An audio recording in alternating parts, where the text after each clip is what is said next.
And we are live with the Toehold MMA podcast. Got my co-host Ryan here, and we're ready to break down UFC Vegas 8. First fight of the night. It looks like they changed the order up from initially when I saw it. We got Mallory Martin versus Hannah Cyphers. Ryan, I'm going to kick this one to you to start. All right, let me pull that one up. I didn't realize that they had changed the order around a little bit. Yeah, it looks like the Um, UFC switched it up last minute. so I mean, honestly, I think that Cyphers is maybe one of the worst women's MMA fighters in the UFC. Um, she's proven time and time again that she just doesn't really match up against UFC caliber fighters. This is a big step up for Martin, though. She hasn't really fought the caliber of Cyphers, even though she hasn't looked great in the UFC Cyphers. She's still a well known name who has fought um, some pretty well known people. Both fighters do like to throw a lot of strikes, landing over 4 strikes per minute. I think that if this fight does stay on the feet, that it could be a very sneaky, high scoring fight because of the fact that both fighters do like to throw a lot of strikes and land a lot of strikes, absorb a lot of strikes. Um, so I do think that it could be a sneaky, high scoring fight for GPP.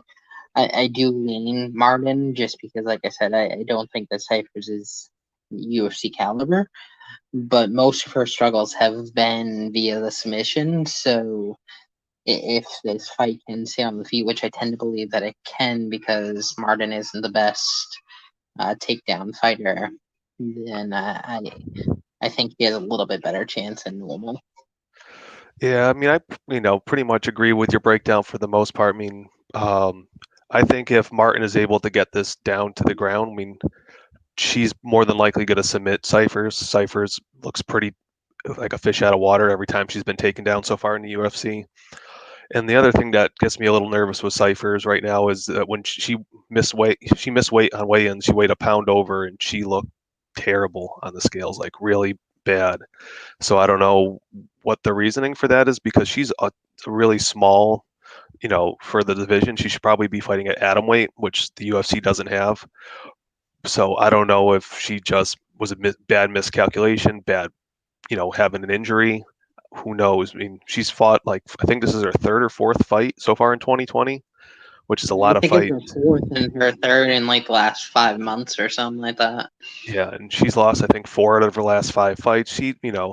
I think for DraftKings, 8,900 is a high price tag to kind of pay for Martin, but I think for GPP, it gives you a huge leverage spot because I think a lot of people are going to go to, many other fighters in that range are going to probably go to up high to Brady or Lamas or drop down to Rakic. And I think she's going to go, and then you have Yankalaev right near her. I think there's so many guys around her that she's going to be so under owned, but she has the potential to get that sub in the first round that could probably, be huge and pay off because you have a guy like Ankalaev who could get knocked out by Kudalaba and ruin your night. And same thing with Rakic, who's in that same range. You get knocked out by Smith, where I think Martin is more of a safer play.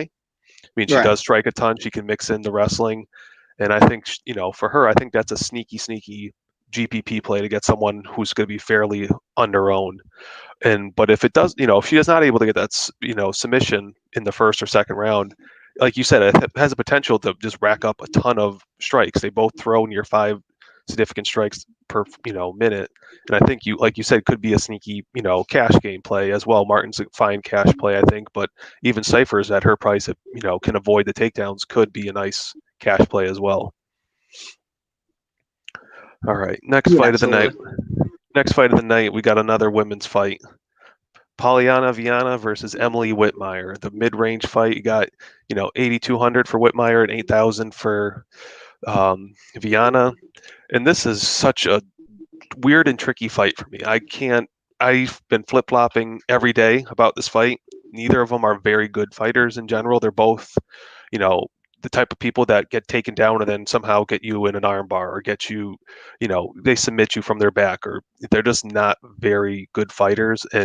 But this fight has the potential to be a great fight for DraftKings. I think this fight's gonna go to the distance. I think one of the two is gonna mess up on the ground, and it's gonna be great for DraftKings for GPPs to target. I mean, as far as cash game, I would avoid both of these two in cash. You can't really trust either of them. Right now, like I said, before we got on, I was thinking I was gonna like Whitmire more, but the more I keep thinking about it, I just think Viana actually has some pretty good wins. Believe she beat Amanda Ribas at one point in her career, and she's out. Also her losses are pretty bad in the UFC. She lost to Hannah Cyphers, who's fighting tonight, and she lost to Veronica Macedo, who's not the greatest fighter either. So I don't know. I just can't get a good beat at a pick. I think right now I'm switching from my initial pick of Whitmire to go with Hannah Cyphers. What do you think, Ryan? Um, I actually like Viana a lot this fight. I do have a small bet on her as well. I think that this is a really good matchup for her.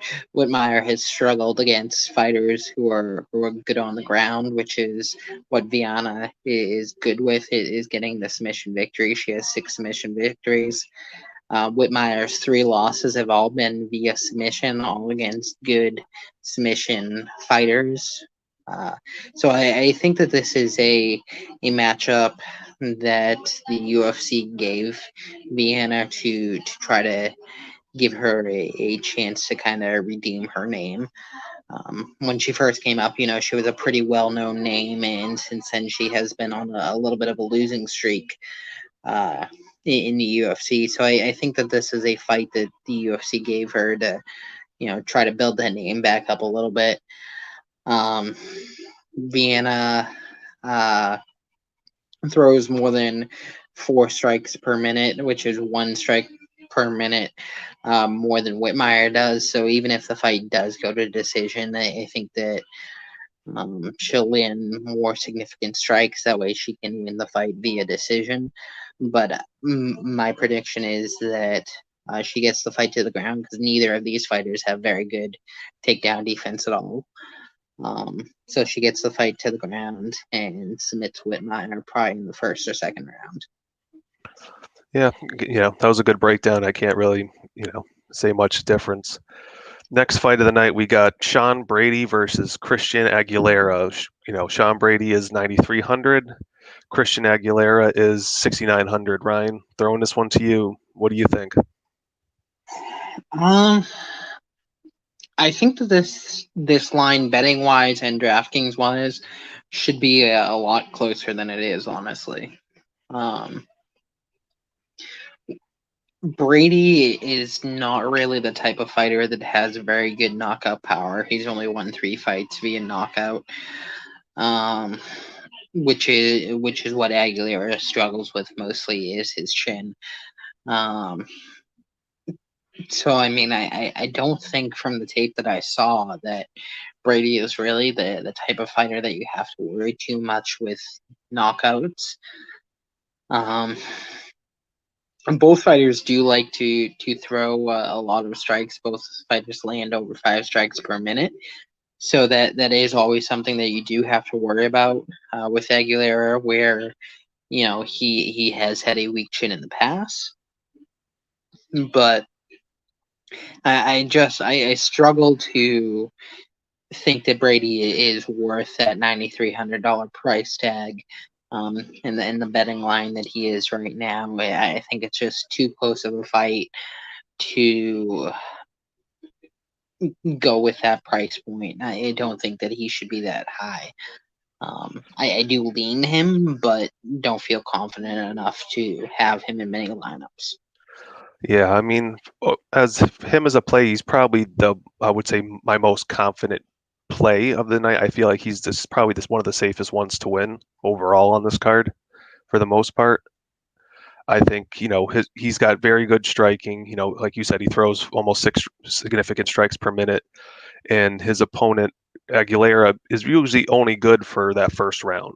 After the first round, he tends to slow down a little bit, and I think if you watch Brady's last fight against Nardiev, he took a good whooping in the first round from Nardiev, and then he came back and whooped him in rounds 2 and 3. And I have a feeling this is going to be like a similar fight to that where, it'll be very iffy in the first round for Brady. And then the second and third rounds, he's just going to pour it on. He'll probably mix in some takedowns because Aguilera is he's not bad at takedown defense, but he's not great either. And and Sean Brady does have a black belt in jiu-jitsu. He hasn't really shown it much in his MMA fights, but he technically has a black belt. And at 9,300, like you said, he's a decision machine. He has a potential to bust at 9,300. But if you look at his two fights so far against Court McGee, he's got 120 significant strikes, one knockdown, and two takedowns, 110 points. His second fight was 47 significant strikes, got 4 takedowns, 6 advances, 92 points. So even in a decision, he could still score highly. And I don't see a ton of fights going to what's called inside the distance this card. So I don't think he's a bad play for cash games, but I also think he's very viable for GPP. But he's someone, and we got burned pretty bad last week picking Agapova as our must-have as the biggest favorite, ever, and losing. So we're not going to go that route this week. But I do feel very confident in Sean Brady as a play for cash or GPP this week. Yeah, that when I was on my honeymoon last week, so I wasn't watching the fights, but I checked them later in the night and saw that she lost it. That was Barbaresque. I was glad I didn't throw that one into my parlays for a free spot. That would have been Oh man, horrible. I was just so pissed because by the time I got to my phone to look at potentially live betting that fight, because you could tell after the first round Agapova was just gassed and wasn't probably going to go very well in the second round. But by the time I get to the book to look, it was too late, and I can't go. You can't go bet. Can't. I don't know. That was just a bad choice on our end to go with Agapova as the Yeah, must-have last week. But that was a horrible card last week. Anyways, I mean, honestly, that yeah, was probably the worst guy I've ever seen. we had 8 different fights get changed during the weeks and canceled, and that was a disaster. All right. Next fight, we got Alex Caceres versus Austin Springer. Alex Caceres is 7,400 and Austin Springer is 7,200. This is another, last minute fight that got added to the card. Austin Springer's taking his fight on about 2 days' notice. From what I've seen, he's mostly, he wants to take you down and, work his ground game on you and look for a submission. He's on the feet. He's a little erratic. You don't know what you're going to get from him. But the thing with Alex Caceres is his biggest downfall is he can get taken down very easily. He's actually seems to have improved it over his last couple fights, defending takedowns against Austin Hooper. But so it worries me a little bit. But right now, Alex Caceres is probably going to be the chalkiest play on the card, 7,200. You're getting a minus 180 favorite. Yeah. I mean, on the feet, Caceres should win this fight easily. So if he can defend takedowns and strike, it's more than likely it's going to be a 3-round decision for Caceres. But if Springer can get this down and grind him out, he could pull it off. But I don't know how well his cardio is going to be on 2 days' notice. So for DraftKings, for an underdog, pretty much you can lock Caceres in for cash games. GPP, he doesn't really score very well in general when he wins. He scores 75, 70 points. I don't think you're going to need to really, need him for GPPs. I mean, obviously, you're going to get 30 points in a win, but I think if you want to be contrarian or, get some value the other way, Springer wouldn't be a bad pivot to get that upside on the ownership. If he does get that win, you'll have a huge, advantage. But I still think Caceres wins this fight. I think, he's prepared for Giga, who was, a striker. And then he was supposed to fight Kron.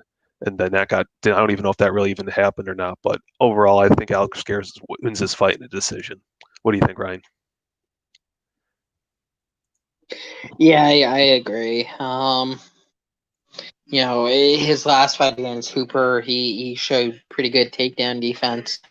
And on the feet, he was just head and shoulders above Hooper and was picking him apart. So if he can keep the fight on the feet, then I think that it is absolutely his fight. Um, for GPP though, it may be a good idea. I think he will be very high owned in GPP to fade him Yep. because, like you said, he's not going to score a whole lot. Max he'll probably score is 70, 80 points. So for a guy that will probably be as high owned as he is, if you can jump around to some of the other people around his price point, um, I think that fading him is a good idea in GPP, especially if you're playing multiple lineups. To only have him in a couple lineups. A Springer, same thing. I like him to throw him in a couple lineups if you're playing multiple, because Caceres has had troubles in the past against submission fighters. So, if Springer can get the fight to the ground, that is always a worry that Caceres can get caught in some sort of submission.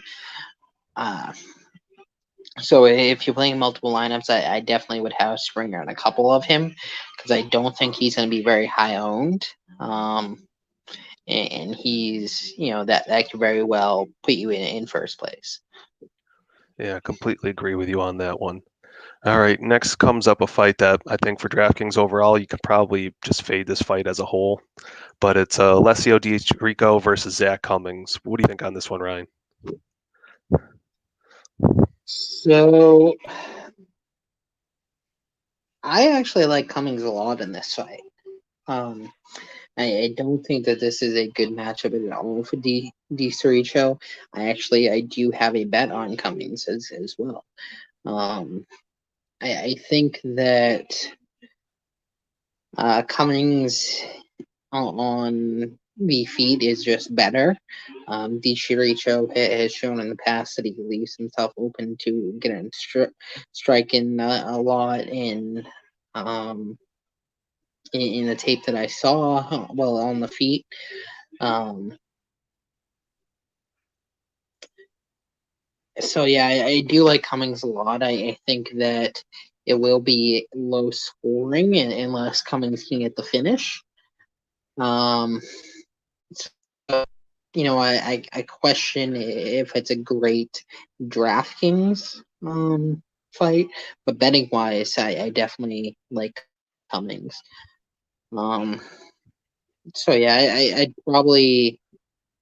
I'd have maybe Cummings in a few lineups at 8,400. It wouldn't hurt you to throw him in a few lineups. DiChiricho, I would probably completely fade. But I definitely would suggest betting on Cummings for Yeah, people this that want betting on guys. yeah, this is I mean, it's pretty much it's probably one of the worst fights on the card overall. I mean, I am not high on either guy. I more than likely I'm going to see this fight's going to go to decision. I mean, I think we got Di Tarico who throws a little over 3 strikes a minute. You have Zach Cummings who throws 2.5. Both guys absorb more punches than they throw. Um, the thing for Cummings is Cummings wants to get this down on the mat to be more successful. He's got a lot of submission victories, but Trico defends at 83%. And Cummings is only successful on 28% of his takedown attempts. So I don't see Cummings, being able to take him down and submit him. And then I think on the feet, I think Trico is slightly more technical striker, better striker, and I think the youth is going to play a big factor in this. I mean, Zach Cummings is what 38 years old, I believe. He's kind of on the way out. Where Trico's, I forget how old he's. What is he? He's 20 or 31, I think. 30, somewhere in that range. And I just think the youth factor is going to, play enough in this fight where I think Rico squeaks out a decision victory. I think for DraftKings, you have Cummings at 8,400. I mean, honestly, I think this fight as a whole is a fade. I think if you need to punt down to someone in the underdog range, Trico's okay, but I would still pivot other guys. But I just think this fight just fade the whole thing for DraftKings. I don't think either is going to score highly in a win. Fair enough. Next fight up, we got Mr. Coconut Bombs, Maki Patolo versus Impa Kasangane. Man, Impa's taken this fight on 3 weeks, and Maki has taken this roughly on 3 weeks or so, since his last fight. Both, were on Dana White Contender Series. From, watching Impa, he is very, very smart fighter. He every round you watch him, he sees what his opponent's doing, and he's able to figure out what he needs to do to end up winning the fights. And on the feet, he's a very good technical striker. He's very composed. When he does throw, he doesn't just throw one single strike. He usually throws a combination, and then he's also able to mix in wrestling, and he's able to hold his opponents down. But the problem is Maki, throws with a lot of heat. It's a big step up in competition for Impa. Impa's never, he's only got 7 fights under his belt, and most of them have been against very low level competition. And Maki's faced some pretty good guys already coming into the UFC, and with Bird and Stewart. And he actually looked pretty good against Darren Stewart until he went for that takedown and got caught in a choke. Darren Stewart's first ever submission win. You can never predict something like that.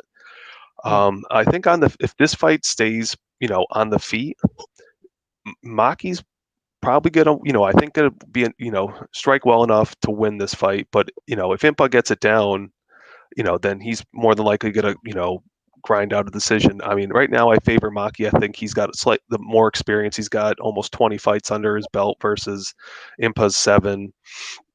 And it's a very competitive fight. This is one you're going to want to target probably for GPPs, because if Impa wins, he's probably going to get a bunch of takedowns, advances, and which is going to score really highly. And I think if Maki wins, I think between his volume and his potential to get a knockout will do well for you. So I think this is a fight you're going to want to target. I think as a whole, that's like minus 110 to finish inside the distance. So it's a good fight to target. But right now I'm favoring Maki, especially as the underdog. You believe he's 70. Where's Maki? DraftKings got them all over the place. Maki 77, and Yeah, 77. Impa's 8,500.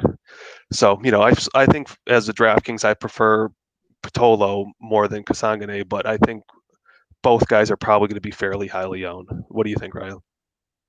Yeah, I think that this is a pretty close fight. I think that this should be actually closer to the 8,000, 8,200 matchup that we normally see each card. I do think that this fight does have sneaky fight of the night potential. Both fighters are very entertaining fighters. Both fighters throw and land over 5 strikes per minute. Both fighters land over 2 takedowns per fight. Both fighters have very questionable takedown defense. Impala is Impa is a little bit better, has 66% takedown defense. But I do lean Impa a little bit. I think with the takedown defense as well as the striking defense, both is just a little bit better than Patolo. But as you said, Patolo has shown in his past fights that with one strike he can end the fight.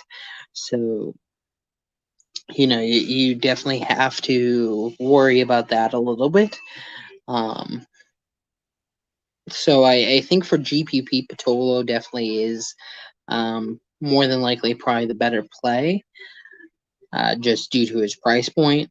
But cash-wise, I do like Impa a lot in cash. And honestly, I like him in GPP as well. But due to the price, I'd probably go up to a little bit more in GPP.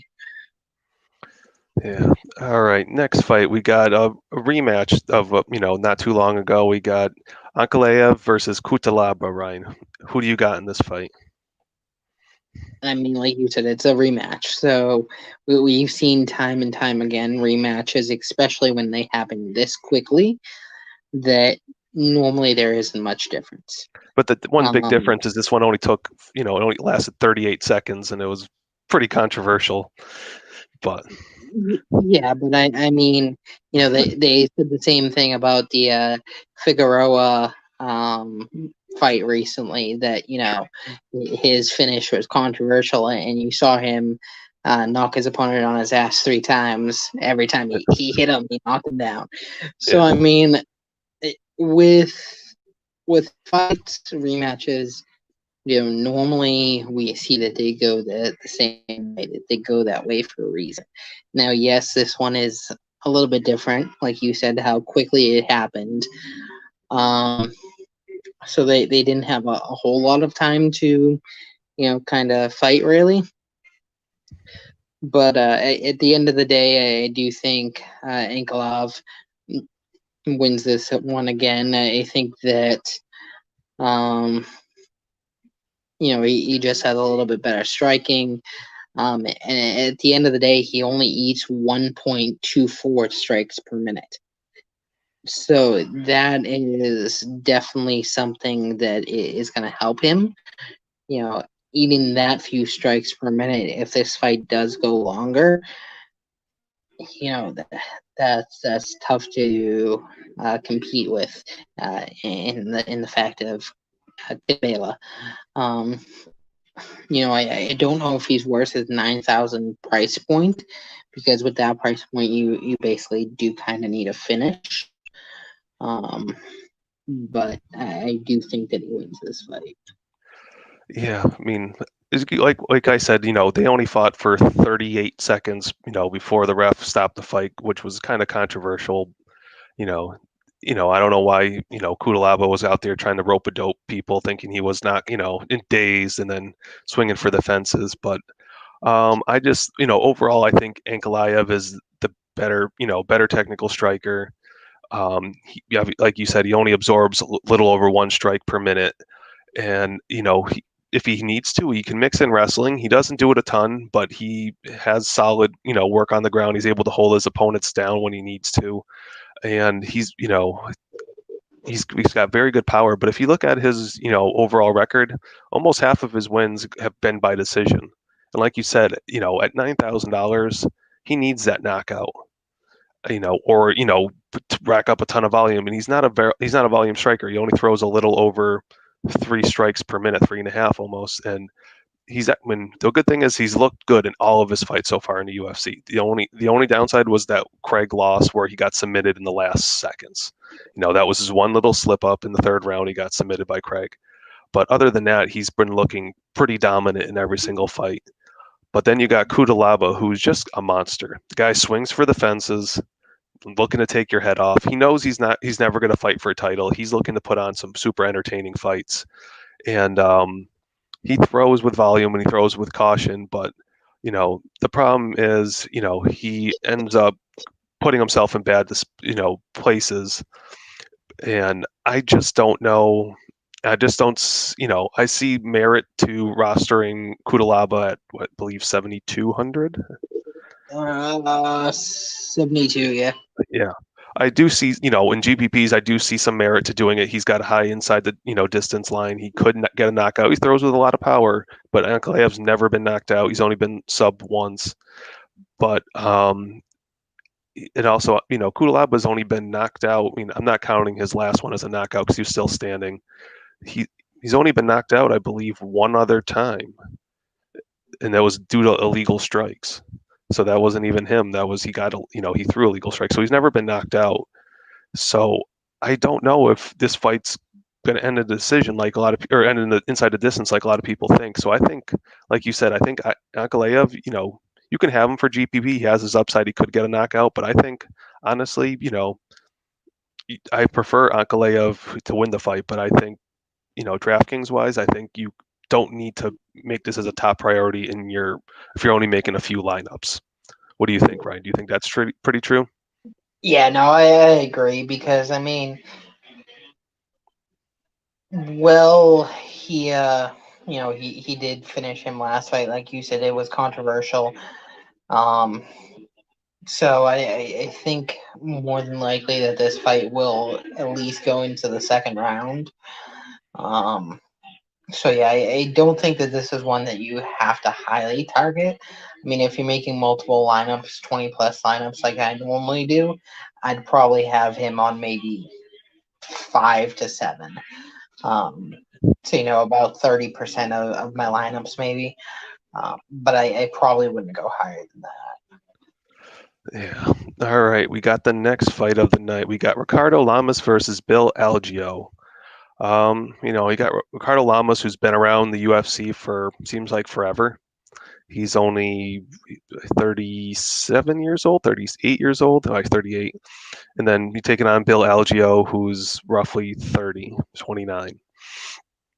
Algeo fought on the Dana White Contender Series, and he looked okay. He didn't look great, but I think this, I'm just going to kind of keep this one short. I think Lamas is just better everywhere, whether it stays standing or whether it goes onto the feet. The big issue with Lamas is just whether his chin really gone or not. He's been knocked out, his last couple opponents, but they're top end guys. They were Calvin Cater, Mirsad Bektic, Josh Emmett. Those are guys who have some serious power in their hands.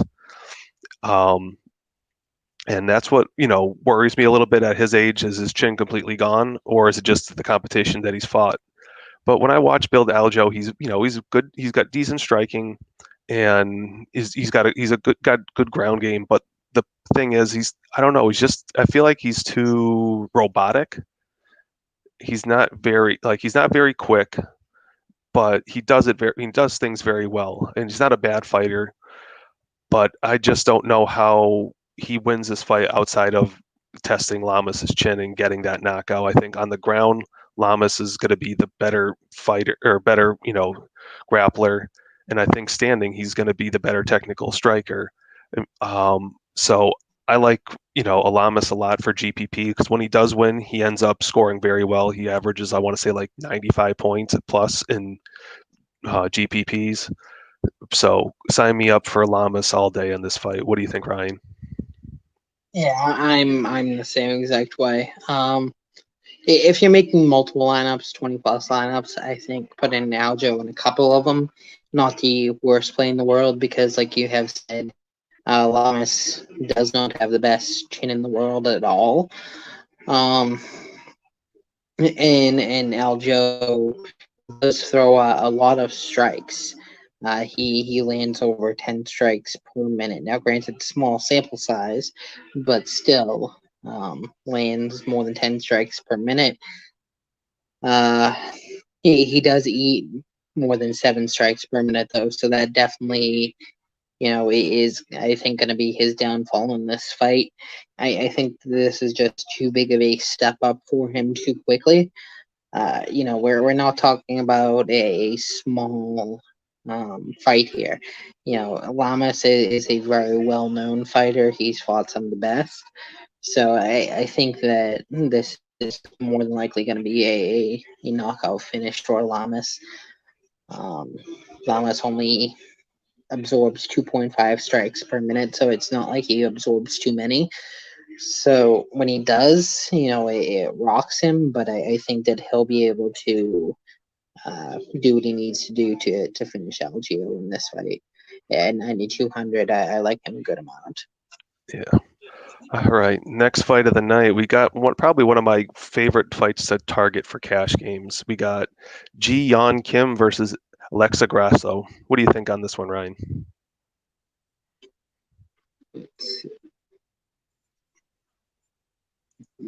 Uh, yeah, I mean, I'm kind of the same way with you on this one.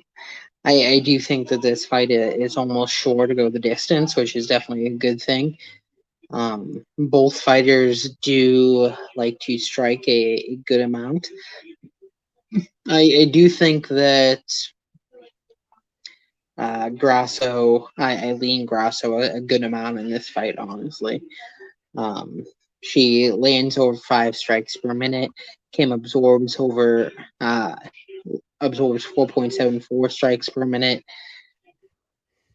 Has a very bad takedown defense as well, though Grasso doesn't really go for the takedown.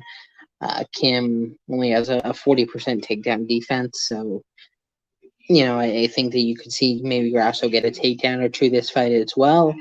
So I do think that um, This is definitely Grasso's fight to lose.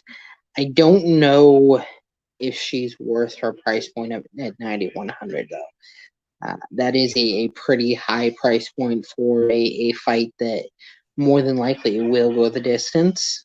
Um, well, she does throw a lot of strikes, that you you theoretically, assuming a decision victory with, let's say, 2 takedowns, you still have to throw probably over 100 significant strikes in the fight in order to get your value there. And even there, you're looking at only 90 points. Um, so, you know, I don't know if she's worth her 9,100. Kim, I think, is a better cash play than Grasso, honestly, just because Grasso does absorb a good amount of strikes. So I do like Kim as a cash play if you need that low salary fighter to um, make it that way you can get some of those higher salary fighters. Yeah, I mean the thing is like Alexa Grasso. If you look at her record, she's doesn't have many wins as of late. She lost to Carla Esparza. She did beat Karolina Kowalkiewicz. Since she lost to Tatiana Suarez, beat Ronda Marcos, and lost to Felice Herring. And in a lot of those fights, most of them are wrestlers. Everybody outside of KK is a wrestler. And so she didn't get, and Grasso was mainly a boxer. She wants to stand up with you and trade. And if you look at when she's had the opportunity, like when she fought Carolina, she throw 141 significant strikes and scored roughly over 100 DraftKings points. I think, you know, she's got potential to be a kind of a sneaky GPP play because, like you said, her price for 9,100 is it's expensive. But like I keep saying, I don't know how many finishers are going to be on this card. I think, she's very, very safe cash play. She's probably going to get you a minimum 85 points. Probably get you closer to 95, but I think there's that potential this fight could end up being like the KK fight because you have Kim who absorbs almost 5 strikes per minute. So when you have a fighter like Grass who's already throwing 5 and an opponent who eats 5, it's potential to throw even more volume than most times. And what worries me a little bit is the only thing that worries me with that volume might not be there is because Kim's has a huge size and reach advantage. I believe she has like a 6-inch reach advantage in this fight, which could play a problem for Grasso being able to close the distance to get those strikes off. But overall, I think either of these fighters for cash is viable. Like if you need to, punt down to someone for cash games, Kim is a great punt. I think she's still going to score very well, probably get you 40, potentially maybe 50 points in a decision loss. And where Grasso, on the other hand, should get the win. I don't think there's any ifs, ands, or buts. And I think she has a very high floor, but her ceiling is not as high as maybe some other fighters in this card. But I still think she has a pretty decently high ceiling because of the potential to throw probably 140, maybe 150 strikes in this fight. I don't think either fighter is going to get a knockout or a submission because you have Kim who gets no takedowns or none attempts, and then you have Grasso who's got averages 0.19 takedowns. So this fight's going to be a stand-up match. If you're betting it, bet it to go to the decision. And if you're betting it, probably bet Grasso by decision. You're going to get better odds than her currently. I think she's like minus 300 favorite. I think somewhere in that ballpark range. Yeah, it's pretty high right now. Fight goes to the decision as negative 355. Now that's for both fighters, of course, not just Grasso. Yeah. So Imagine I Grasso by do like that decision as is. a parlay piece. The fight goes to the decision. Yeah, I mean, if you even watch when either of these two have lost, it's mainly been by decision or by submission, and neither of these guys are submission artists. So I do not picture them going to the ground. So, you know, in my head, I think since all the fights are 3-round fights, this is potentially one you could even stack in cash if you really wanted to. I don't think it's Yeah. necessary, but I definitely see it as probably the safest and most viable route for a stack, just because of the volume. All right, next fight we got the co-main event. We got Ruthless Robbie Lawler versus Neil Magny. Um, Neil Magny is 8,600, and you got Robbie Lawler, who's 7,800. Um, I like Neil Magny to win this fight. I do not like him as a DraftKings play. I think, if you look at most of his wins, he's scoring 70 to 80 points in that range.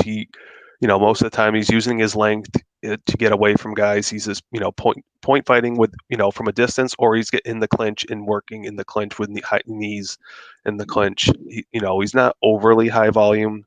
He throws, almost 3.95, so almost 4 per minute, but um, against a guy like Lawler, I don't know, if he's going to want to be too close inside and working his clinch game to try to get some of that in, because that's where Robbie's going to want it. He's going to wait for Magny to come in close like that, and that's where Robbie's going to land that one big shot. And for me in this fight, I think that's all Robbie has. I think when Robbie's fought taller guys like Carlos Condit and some other guys who are taller, that's when he struggled the most. He has a difficult time getting inside to land those big strikes. And Lawler, overall, he hasn't gotten a knockout in 7 years. 2013 was his last knockout. I'm not saying that his power's not there anymore, but the I think the mystique that he's going to knock your head off all the time is not there either. I think it's a little overblown at this point. So, I think Neil Magny, I think you can kind of, for DraftKings, is almost potentially fadeable. Not really. I don't know. I don't know if he's fadeable, but I think there's other preferred options because I don't see him getting the finish. If he is able to mix in some, takedowns, I could see it happening. But even that, I just picture this fight. He's going to get a decision victory. He's going to score 75 points, and it's not going to be well enough. I think he's fine enough for cash games. But on Robbie Lawler, on the other hand, is strictly a GPP play. He's a punt play. He absorbs, almost 4 strikes a minute. So, and he doesn't throw huge volume. He's 3.5, and his volume's been going down as his career's gone on. So I think this is someone you only want to use as, a home run play. And I wouldn't suggest it as if you're playing 1 or 3 lineups, probably more if you're playing 20 lineups. What do you think, Ryan? Yeah, I agree. I think that this is Magny's fight to lose. He's just better in every aspect, really. He lands 2.55 takedowns per fight. Lawler only has a 65% takedown defense, so I definitely think that he should be able to land a couple takedowns as well. Magny only eats 2.17 strikes per minute. So it's not like he absorbs a lot of strikes at all. Lawler definitely does absorb more strikes than Magny. I mean, Lawler has a puncher's chance because, yes, while he hasn't knocked out anyone in a while, he does always have that puncher's chance. But at the end of the day, I think this definitely is Magny's fight to lose. I do like Magny more in cash than I do GPP, but I don't necessarily think that he's a complete fade for GPP. On this slate, like you said, where you don't expect there to be many finishes, if Magny can get 75 to 85 points at 8,600 dollars, that's not too bad of a return for someone at that $8,600 price range. Yeah. So I don't think that he's a complete fade on GPP. I'd probably say multi lineup. If you're making 10 plus, have him in a couple. Don't go crazy heavy on him, but I wouldn't complete fade him either. Lawler absolutely is just GPP 20 plus lineups. Probably throw him in a couple just because of that puncher's chance that he does have. But outside of that, you fade him. Yeah, the only other thing that I would say is concerns me a little bit with this fight is the smaller octagon that favors Robbie big time because like I said, Magny wants to stay on the outside and point fight him from a distance, and now he won't be able to do that as much because the ring's smaller, so Robbie will be able to cut him off and potentially land that one shot that he needs. But I just still think Magny's looked so good in his last couple fights, and I think the pressure that he puts on will just be the big difference. And where Lawler again is 38 years old, he's on his way out, and I just think, like you said, this is Magny's fight to lose, and I think he's looked very good in his last couple fights. Yeah. Now we got the main event of the evening. We got Anthony Smith versus Alexander Rakic. What do you think, Ryan? Well, so I haven't had a chance to look at the war room yet. Did we decide Rakic is the must-have? I know we were talking about a couple people, but Um, as of right now, he is probably going to be our must-have. It's not official. The war room was just temporarily set up. It doesn't it just says coming soon. But we're just, gotcha. I think we're discussing this kind of live on the air. But I think right now, I think he is going to be our must-have. It could change by the time I post this in the war room and the war room gets done. But as of right now, as of recording, yes, he's our must-have. I think because Okay. mainly he has a high floor and a high ceiling, and his price point makes it almost you need to have him. So Okay. let's break it down. Yeah, so I mean, at the end of the day, Smith just, he was kind of, I hate to say this, but he was a flash in the pan. If you look at the fighters that he was knocking out, well, it was a great story. They were all fighters that were on their way out. They weren't fighters that should have been fighting anymore. Um, they were guys that should have retired, honestly. Uh, since the title fight, Smith just has not really looked the same.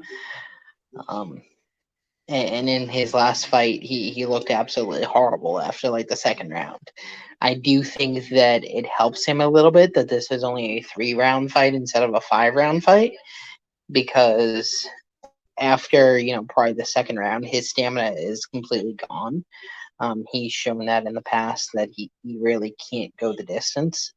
So I do think that this being only a 3-round fight definitely does help Smith. But at the end of the day, I think Rakic just is better in every aspect. He lands 5.17 strikes per minute. Smith absorbs 4.57.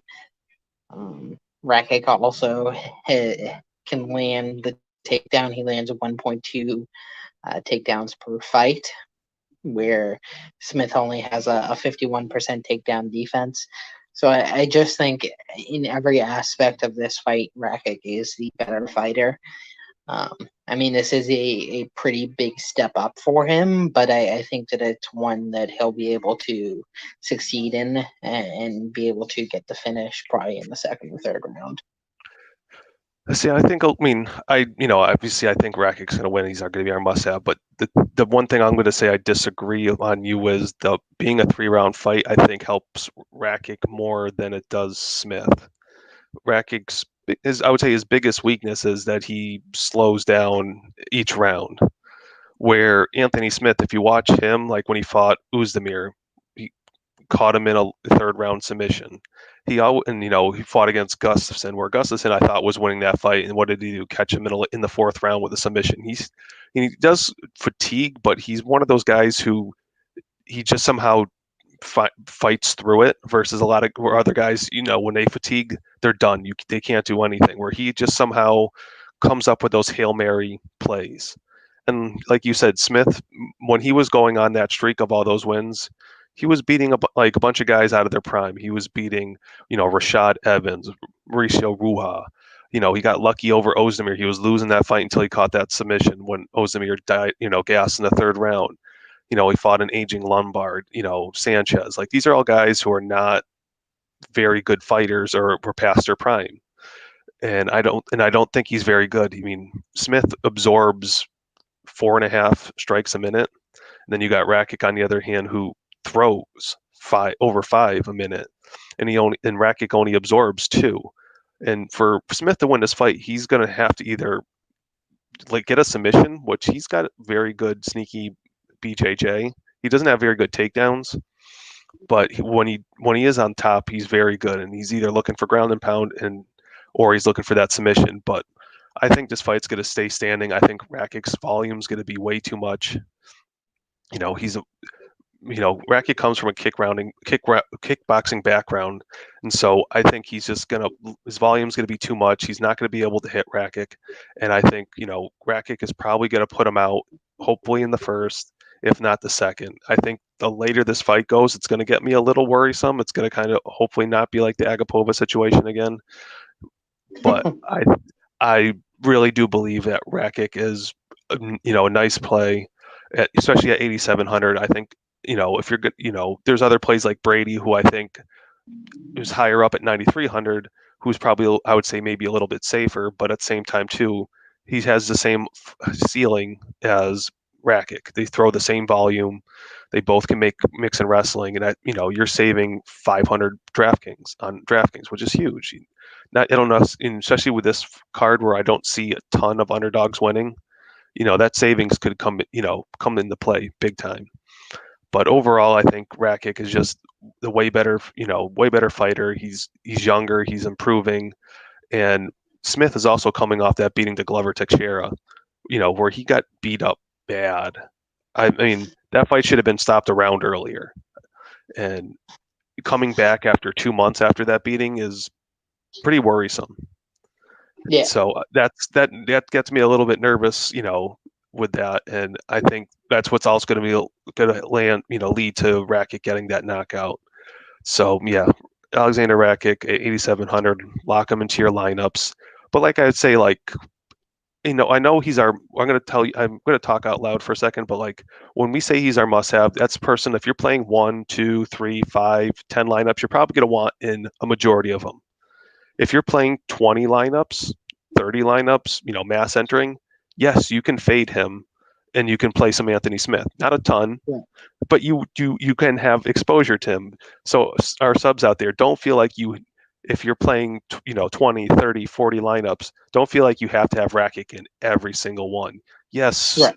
if you do, if have him in that and he goes off and he gets the win, yes, now you have a very good solid core to start with. You already got a fighter with a ton of points, and it's going to help you, make more winning lineups. But I still think, if you're mass entering, or if you're doing 20 plus, yes, you can. It's okay to have 2, 3 with Anthony Smith in there just to get some leverage, because Rakic is probably going to be highly owned, being 8,700 with the volume, being able to mix in wrestling, and everything. And so I just think, don't be afraid to use Smith, but like I said, but that's only if you're going to play 20 plus lineups, and you should only sprinkle them in a little bit. But again, Rakic is someone you probably want to lock into the majority of your lineups. Right. Yeah. You never want to go 100% on someone, especially in MMA. MMA is such a volatile sport that, as you saw last week, anything can happen. I mean, no one would have expected Agapova to lose that fight last week, but as you saw, anything can happen. So you never want to have anyone in 100% lineups. When we predict the must-haves, normally I make about 20 plus lineups each week. The must-have I probably have in normally anywhere from 50 to 65% of my lineups. Yeah. So anywhere from 10 to 13 or 14. Anything more than that, sure, like you said, something great can happen, and he first round finish with a couple takedowns and 30 significant strikes and scores 120. That's great, but if he gets knocked out in the first round, then all your lineups are screwed basically. So never go 100% on any of our must-haves. Even someone as high as last week, Agapova, who was a negative 1,400 favorite. Yeah, I mean that's only happened maybe a handful of times, and since UFC's been around, and man, she Yeah, was the biggest. She was the biggest I favorite can ever. only think of a couple. I think Agapova, and then Ronda you had Rousey. the Barbara one was negative 1,000 or something like that when she lost. Yeah, And then the you had Rousey, but even that one, that was a fight against Nunez, right?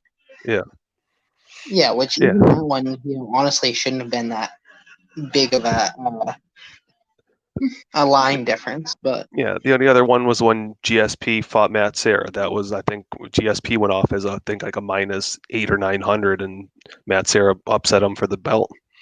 yeah. But yeah, I mean that's what I'm saying. That those freak things happen, once every 5 years, or not even. I think probably even less than that. So Well, obviously I we're, don't know about that. The Barber fight was just last year. well, I know, but if you take the averages, it's probably like Yeah, once every like 3-4 years that one of these crazy yeah. upsets happen. And it does So seem to happen a lot more in female fights. yeah. If you look at probably the top five upsets, probably three or four of them honestly are female fights. And what made it worse for us too was that all those fight cancellations and everything else, and not knowing who was going to fight, because we probably would have had Daniel Rodriguez as probably a potential must-have last week, but his fight almost got pulled, then he got put back on, and you Yeah. know but he would have been someone who I would have been we were looking at as well. But with everything, with not knowing what was going on, we didn't want to have a week where a fighter faints going into the fight and then the fight gets scrapped altogether. So Right. Agapova, she was like 70% owned, so it wasn't, even with the loss, she didn't really hurt most lineups at It that didn't point. kill you, but yeah. But all right, guys, we've been on for almost an hour now. Sorry last week we didn't have a pod, but like we said, there were so many fights that were getting canceled, getting scrapped, and Ryan being on his honeymoon, it was just impossible for us to record a pod.